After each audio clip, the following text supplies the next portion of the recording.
So I'm here to talk to you today on the Silver Screen Show about Dark Crystal. Yes. Could you give me a brief rundown of the plot? Okay, so this is Dark Crystal Age of Resistance. So it's a new Netflix series, which is a prequel series to a film that came out in the 80s. It's a Jim Henson. Okay. So we're talking puppets, it's David Froud, so we're talking like really artistic world immersion. And you're on a world called Thra, and there is a crystal that is the life of Thra, and it was looked after by Aughra.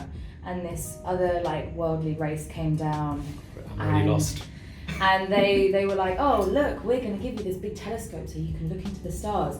We'll look after the crystal for you. And so she gets taken away and she goes back and she like is just projecting herself through the stars. And the race breaks the crystal and it splits them into the Skeksis and the Mystics. And the Skeksis are this big like, Let's take a step back from the plot. bird race. And let's This take a is pure look. fan Yes. alert, fanboy. Yes. What the appeal is outside of the labyrinthine plot. It's funny you say that. Like it is beautiful. The first episode is world building. Mm-hmm. And it introduces you to this race called the Gelfling, and there's different clans and they live in different areas. So there's like an underground one, there's a Stormwood one, like a warrior clan. There's like a really regal race that's like, and it's a matriarchal society, so they have like female leaders of each of the clan, which are Mordras. And then you have the All Mordra, which is the lead female of all Gelfling. And they're like the female ones are the ones with wings, they can fly and the men can't. And the whole world is insane. Like all of the creatures have been created. There's nothing real in there. You've got these massive land striders that have really, really long legs. You have these big worm things that have like eyes all the way down their sides. And then you have like the crystal, which is broken, and the darkening that's running through the land and making the creatures go all crazy and attack when they really wouldn't. And the Skeksis, who are the lords of the crystal. And it is just so beautiful, and it's all done with puppets. Like you see the making of it, and you have all of these beautiful sets that are handcrafted by all these hundreds of artists, and they're all set 4 feet off the ground, so the puppeteers can be in there with their arms up like this with the little Gelfling, and then you've got people in big suits to be the Skeksis and the bigger characters. And it's just incredible what they've done. Like you look at it and you think this is like the CGI. They did a comparison between the puppets and the CGI. The CGI was shit. Like they did a test episode with CGI and it was awful. And I was like, I'm so glad that they stuck with the puppets. And because it's Henson production, it's done so seamlessly that you can't even tell for most of it. Like it looks so real. There is a bit of CGI when they're like flying around and stuff, but it is absolutely gorgeous and it leads really, really nicely into the film. Oh, so this is a film or TV series? So it's a TV series that's just come out on Netflix, but the film was made back in like the 80s. Okay. And it's got David Froud, who did all of the drawings for it, and Jim Henson, who made all the puppets for it. And now they've brought all of the Henson family in. They brought the Froud family in, which includes the guy who was the baby in Labyrinth.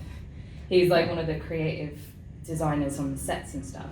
And so it's really trying to recall those kind of out there 80s fantasies, like Labyrinth, like Willow. Yes, yeah, exactly like that. And the cast is insane, okay? Taron Egerton, Nathalie Emmanuel, Missandei in Game of Thrones. Anna Taylor-Joy from Split, Mark Hamill, Helena Bonham Carter, Simon Pegg, Jason Isaacs, Andy Samberg, Natalie Dormer, Alicia Vikander, Eddie Izzard, Keegan-Michael Key, Mark Strong, Toby Jones, Theo James from Divergent, Sigourney Weaver, Benedict Wong, and Shazad Latif, who was in the new Star Trek series as well. So the cast is like massive. So it's got this huge cast, it's got this massive lore behind it, yet it's still very engaging, and you're obviously very passionate about it. I just love it. Like I watched it religiously, and then I watched the making of it, which makes you fall in love with it even more because you see how intricate it all is. Like you see that the world isn't a CGI like green screen. It's really there, and all of the trees have been made by hand. It's been lovingly made by people who were in love with the original film. That's brilliant. And the original film had like a cult following around it. There was an interview with Taron Egerton. He was like, I grew up watching this film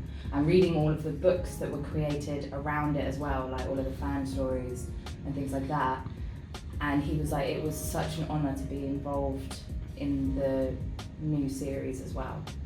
And all of the people, like Simon Pegg was there as well, and he was doing an interview with it, and he was talking about how much energy everyone put into it and how much love there was for it and how impressive it was to stand there and look at it, and how the puppeteers are like actors. So rather than, you know, when you do an animation, the animators kind of have to animate to the actor's voice, but in this case the actors have to put their voice to the puppets.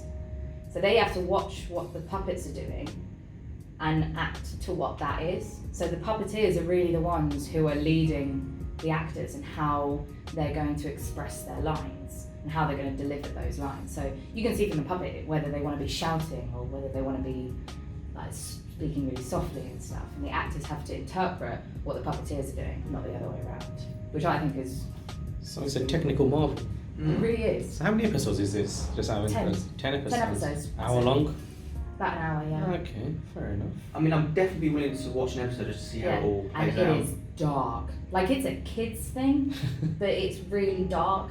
It's like Game of Thrones level. Oh, you really like that character? You've got an emotional attachment? Oh. Benny off seaside. Dead.